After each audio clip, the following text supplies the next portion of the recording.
Sur cette image provenant de Wikipédia, nous voyons une représentation de Abaddon, Apollyon, qui est une personne qu'on trouve dans Apocalypse chapitre 9 et qui est représentée ici dans Wikipédia comme étant Lucifer en train de combattre un chrétien. Donc, Abaddon est représenté par erreur, c'est une erreur que Thomas d'Aquin nous a léguée dans Wikipédia comme étant un démon, comme étant le diable. Donc il y a 7 fautes dans cette image. Nous avons déjà fait au mois de juin 2020, l'année dernière, une vidéo complète qui montrait que Thomas d'Aquin, qui est le premier des 40 docteurs de l'Église catholique, était un parfait abruti, comme on peut le voir ici, parce que ça c'est une confusion. Confondre Dieu et Satan, c'est une confusion. Ça veut dire que tu n'es même pas un chrétien débutant. Et c'est ça l'héritage que Thomas d'Aquin, qui est le premier des 40 docteurs de l'Église catholique, nous a laissé. Bon, l'ange de la mort dans toute la Bible, c'est le Christ, c'est-à-dire c'est Dieu, qu'on trouve déjà dans Psaume 90. On dit « Éternel Seigneur Dieu, tu es Dieu. Tu fais descendre les hommes dans la poussière et tu dis, Fils de l'homme, retournez. » Donc on voit ici Dieu qui est défini dans Psaume 90 comme 7 fois Dieu, qui fait descendre les hommes dans la poussière, Psaume 90. Qui est répété dans Psaume 104, on dit tu leur retires leur souffle, on dit Éternel Seigneur Dieu, Dieu de lumière, 7 fois Dieu, Psaume 104, et on dit tu leur retires leur souffle, et ils expirent, ils retournent à leur poussière. Il est en train de répéter ce qu'il a dit dans Psaume 90. Donc l'ange de la mort dans toute la Bible c'est Dieu, qui pour les chrétiens est le Christ. Le Dieu qu'on voit dans toute la Bible c'est le Christ tel que c'est représenté dans 1 Corinthiens chapitre 10, on dit « Frères, nos pères ont été baptisés par Moïse sous la nuée, sous la mer, parce qu'ils ont bu de cet aliment spirituel, car ils marchaient ils étaient suivis par un rocher spirituel qui était Christ. » Donc, on dit que le Dieu de l'Ancien Testament, c'est le Christ présenté ici dans 1 Corinthiens chapitre 10 comme tel. Et on dit ils ont tous péri dans le désert parce qu'ils étaient sacrilèges, parce qu'ils étaient abominables, etc. C'est répété. Et Christ y est représenté comme serpent exterminateur. Dans le mot exterminateur, destructeur, qu'on trouve même dans le livre de la sagesse, et qui est répété dans Apocalypse chapitre 9, et qui est l'exterminateur dans Exode chapitre 12, c'est toujours le Christ tel que c'est présenté ici. Qu'on appelle serpent de feu, serpent d'airain. Donc tous les 600 000 Israélites sortis d'Égypte et qui sont morts dans le désert étaient morts de la main de Christ, pour ainsi dire, tel que Paul le présente dans 1 Corinthiens chapitre 10. Donc ça c'est 3 preuves que l'ange de la mort dans toute la Bible c'est le Christ, qui est donc appelé ici exterminateur. C'est le même exterminateur qu'on trouve dans Exode chapitre 2, qui a frappé les premiers-nés des Égyptiens. On dit Éternel Seigneur, Seigneur, Seigneur, passera la nuit, quand il verra le sang sur les portes, il ne vous frappera pas. L'exterminateur qui est le Seigneur ne vous frappera pas. Mais comme il n'y aura pas le sang sur les portes des Égyptiens, tous les premiers-nés ont été frappés, depuis le premier-né de Pharaon, jusqu'au premier-né des animaux, jusqu'au premier-né des esclaves, jusqu'au premier-né des prisonniers dans leur prison. Et c'était donc le Christ, qui est présenté dans Exode chapitre 12, pas comme étant un démon, pas comme étant Lucifer, mais comme étant le Seigneur éternel. Voilà au moins 3 preuves. Il existe d'autres preuves plus complexes que nous verrons un peu plus loin en fin de vidéo. Abaddon est présenté dans Apocalypse chapitre 9 comme étant grande fournaise. Grande fournaise, c'est le nom que Abraham donne à Christ dans Genèse chapitre 15. Il dit Éternel Seigneur, grande fournaise de flammes fumantes. Donc grande fournaise, ça devient le Christ parce que Christ est le père Abraham est le père de Christ dans Apocalypse, dans Genèse, dans Matthieu chapitre 1. On dit généalogie de Jésus-Christ, fils d'Abraham, fils de David, fils d'Abraham. Donc quand il dit Seigneur grande fournaise, après quand on voit fournaise partout, ça devient le Christ. Quand on trouve aussi dans Exode chapitre 19, quand Moïse monte sur la montagne, il dit grande fournaise. Et quand Christ se présente tout seul à nous dans Apocalypse chapitre 1, il dit Christ au verset 1, Apocalypse chapitre 1 verset 1, Jésus-Christ. Verset 15, il dit ses pieds étaient en bronze fournaise. Bronze fournaise. Apocalypse chapitre 2 verset 18, on dit encore bronze, ses pieds étaient en bronze. Donc bronze fourné, c'est le Christ. Et il y a donc 7 fautes dans cette image qu'on trouve sur Wikipédia. Il dit que Abaddon est en train de combattre un chrétien. C'est une faute parce que dans Apocalypse 9, on dit Abaddon ne tourmente que ceux qui n'ont pas le sceau de Dieu sur le front. Sceau de Dieu, ça veut dire au minimum que tu es un chrétien. Comme on trouve dans Apocalypse 14, on dit qu'il avait sur leur front le nom de son Père et le nom de Christ et le nom de son Père. Dans Apocalypse 7 aussi. C'est ça qu'on appelle le sceau de Dieu. Apocalypse 22 aussi. Donc Abaddon ne combat pas les chrétiens. Abaddon a aussi la clé de l'abîme qu'on trouve dans Apocalypse chapitre 20. On dit il y a un ange descendu du ciel ayant une grande chaîne et la clé de l'abîme pour lier Satan. Donc la clé de l'abîme qu'on trouve ici dans Apocalypse 9, ça ne peut pas être le diable puisque ça sert à lier Satan dans Apocalypse 20. Donc il y a au moins 7 fautes que nous allons développer en détail qui prouvent que donc Thomas d'Aquin, qui est le premier des 40 docteurs de l'église catholique, est un abruti parfait puisqu'il a laissé des fautes qui sont de l'ordre. Il y a plusieurs types de fautes et parmi toutes les fautes qu'on fait, la plus grave c'est ce qui est une confusion. Ça veut dire que tu as confondu ta main gauche et ta main droite, que tu es entré dans l'autoroute en sens inverse. C'est ça, c'est une faute très grave. Confondre Satan et Christ, c'est la plus grave faute qui puisse exister sur la terre. Chapitre 1. Nous allons étudier ici l'image. Chapitre 1, c'est dans l'étude de l'image. L'image que nous avons trouvée sur Wikipédia. On voit en haut de l'image, on voit Apollyon et un chrétien en Apollyon. Donc, un chrétien et Apollyon. Apollyon, c'est Abaddon. Abaddon et Apollyon, c'est la même chose. Et en bas, on voit Apollyon combat juif chrétien. Donc, un chrétien en guerre contre Apollyon. Et encore plus bas, en français, on dit dessin figurant Apollyon en haut contre aux prises avec un chrétien en bas. Donc, il y a 3 fois Apollyon apparaît 3 fois et l'image montre donc un chrétien qui a été terrassé par Satan.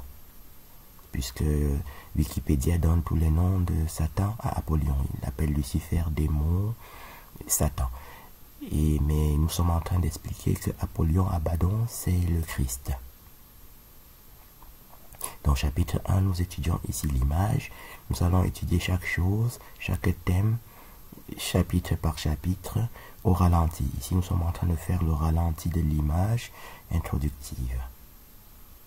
Bon, il y a aussi une faute théorique. Il y a 7 fautes théologiques dont nous avons étudié les fautes matérielles. Nous allons revoir au ralenti. Ici, on voit même qu'il y a une faute théologique, qu'il y a 7 fautes théologiques dans l'image. Jamais dans la Bible, un chrétien ne peut être terrassé par Satan. Prenons par exemple Isaïe chapitre 54, qu'on appelle les noces de l'agneau. On dit tu seras, on dit au verset 5, ton créateur est ton époux. C'est ça les noces de l'agneau qu'on trouve aussi dans Osée, qu'on trouve dans le livre de Osée, chapitre 2. Qu'on trouve aussi, on dit dans le livre de Osée, l'Éternel est ton mari, ton fiancé. Ici, on dit le Créateur est ton époux. Qu'on trouve aussi dans Apocalypse chapitre 19 du verset 7 au verset 10. Beaucoup plus bas dans Isaïe 54, on dit tu seras affermi par la justice, banni l'inquiétude car tu n'as rien à craindre, et la frayeur car elle n'approchera pas de toi. Si l'on forme des complots, cela ne viendra pas de moi. Quiconque se liguera contre toi tombera sous ton pouvoir. C'est Dieu Créateur qui parle à son épouse. Toute arme forgée contre toi sera sans effet. Dis, voici, j'ai créé l'ouvrier qui souffle le charbon au feu et qui fabrique une arme par son travail. Mais j'ai créé aussi le destructeur. Destructeur veut dire exterminateur. Et c'est nous. J'ai créé aussi le destructeur pour la briser. Toute arme forgée contre toi sera sans effet. Toute langue qui s'élèvera en justice contre toi, tu la condamneras. Tel est l'héritage des serviteurs de l'Éternel, tel est le salut qui viendra de moi. Isaïe 54. Donc, dans Isaïe 54, on voit que, même de manière théorique, parce que comme Dieu est notre époux, personne ne peut nous renverser tant que nous sommes une bonne épouse. Et puis, je viens de réciter, Dieu précise qu'aucune arme ne pourra être efficace contre nous. Aucun complot non plus, parce que nous avons le pouvoir de briser toute arme de Satan.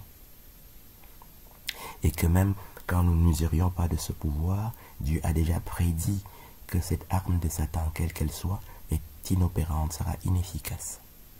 On appelle ça la préscience. Préscience veut dire la science d'auparavant, qu'on appelle foreknowledge. C'est une sagesse antique, sagesse d'autrefois, sagesse primordiale. C'est une science qui n'est pas une science d'aujourd'hui, telle que Paul le décrit dans 1 Corinthiens chapitre 2. Donc ça, c'est la première faute théologique. Christ répète ça, hein. Il dit, je vous ai donné le pouvoir de marcher sur les serpents et les scorpions. Serpent, c'est Satan, qu'on trouve dans Apocalypse chapitre 20. On dit le serpent ancien, le dragon, le serpent ancien qui est Satan et le diable. Apocalypse chapitre 20. Il répète dans Marc chapitre 16, il dit, celui qui croit en moi, ils ont le pouvoir de saisir les serpents. Donc il nous donne le pouvoir de saisir les serpents, qui veut dire aussi Satan. Ils ont le pouvoir de chasser les démons. Marc chapitre 16. S'ils boivent quelques breuvages mortels, c'est-à-dire un poison, ça ne leur fera point de mal. Ils en poseront les mains aux malades et ils seront guéris. Ils parleront des nouvelles langues. Ils ont le pouvoir de saisir des serpents.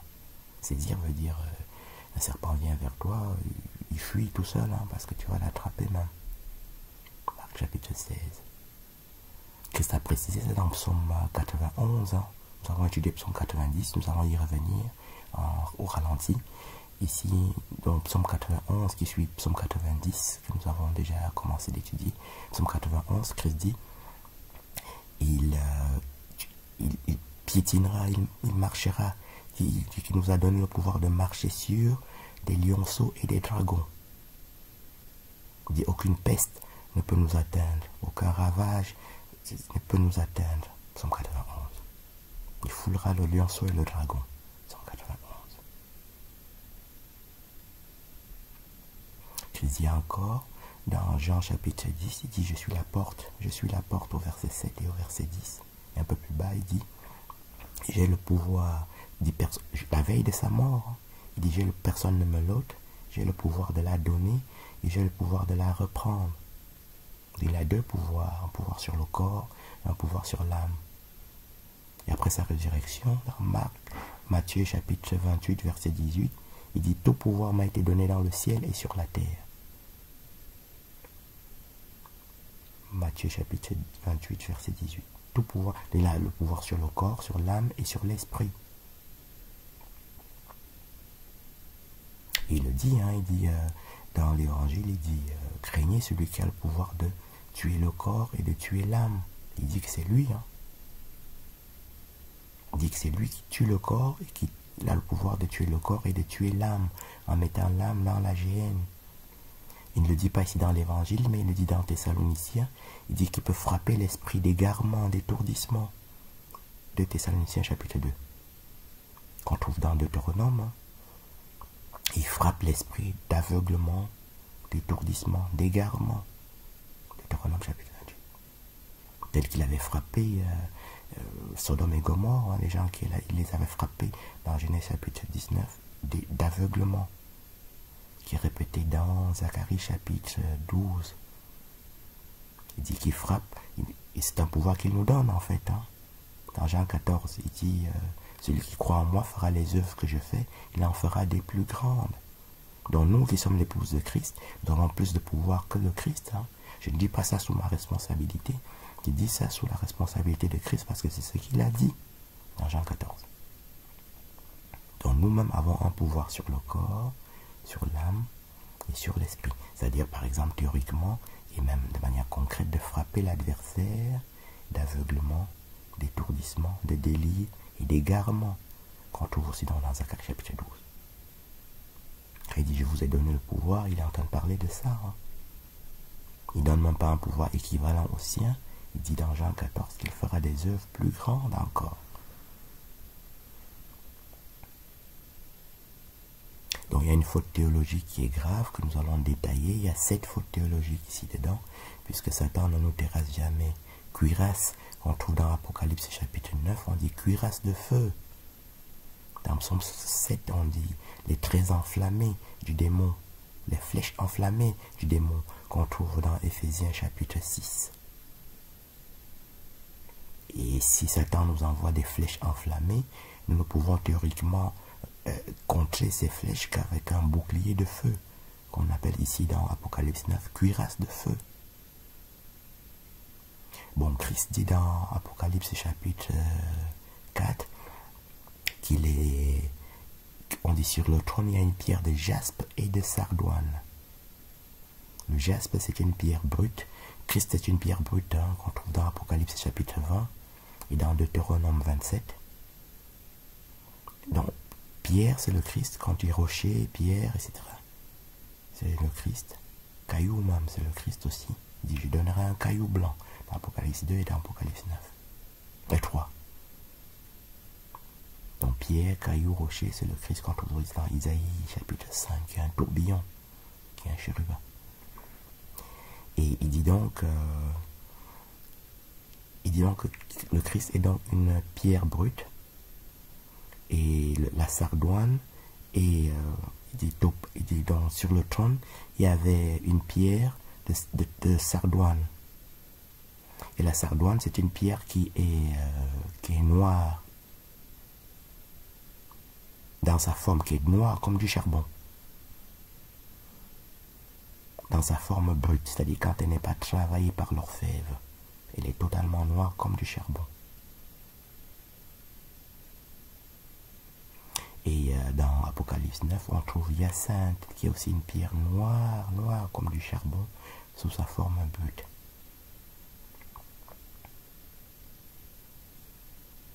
Donc ça fait 7 fautes matérielles qui peuvent être déclinées sous leur forme théologique, comme on le voit ici. Si tu es un théologien élevé au rang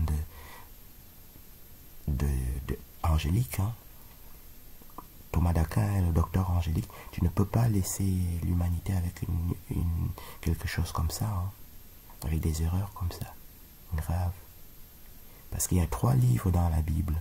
Tu as l'Ancien Testament, qui est le corps. Tu as le Nouveau Testament, qui est l'âme, qu'on appelle l'os de l'agneau. C'est-à-dire l'âme, c'est le sang. Christ vient donner son sang. Et puis tu as l'esprit, qui est l'Apocalypse. Et on ne peut pas trouver que les gens connaissent ni le début ni la fin. L'étoile qu'on trouve au verset 1 et 2 de Apocalypse 9, c'est le Christ. Dans tout le livre de l'Apocalypse, l'étoile, c'est le Christ. On dit mystère, on dit Jésus-Christ, Apocalypse chapitre 1. Jésus-Christ, chapitre verset 1. Puis mystère des 7 étoiles, au verset 20. Les 7 étoiles sont les 7 églises, sont les 7 anges. Le mystère des 7 étoiles, les 7 étoiles sont les 7 anges. Donc l'étoile, c'est l'ange et c'est le Christ qui se décrit dans Apocalypse 5 et dans Apocalypse 22 comme étant, je suis l'étoile brillante du matin. Apocalypse 22.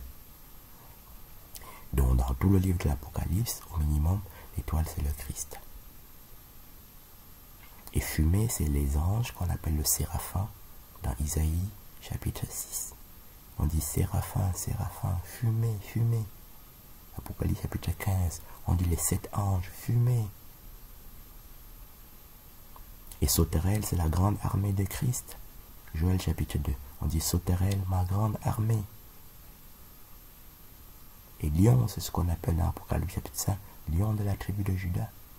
Que Christ répète dans Apocalypse chapitre 22. Donc nous allons, c'était le chapitre 1 ici. L'image est une faute théologique puisqu'elle montre Satan en train de dominer sur un chrétien, alors que dans tout un livre de la Bible qu'on appelle le livre de Job, Job a 42 chapitres dans lesquels il se soigne tout seul par la glaciation de son cancer. Glaciation, c'est la 3e loi de la thermodynamique. Et il ne mentionne même pas le nom de Satan. Il est en train de parler à Dieu. Parce que dans son esprit de Job, Satan ne peut même pas l'approcher. Donc il y avait une faute théorique dans cette image, c'est chapitre 1.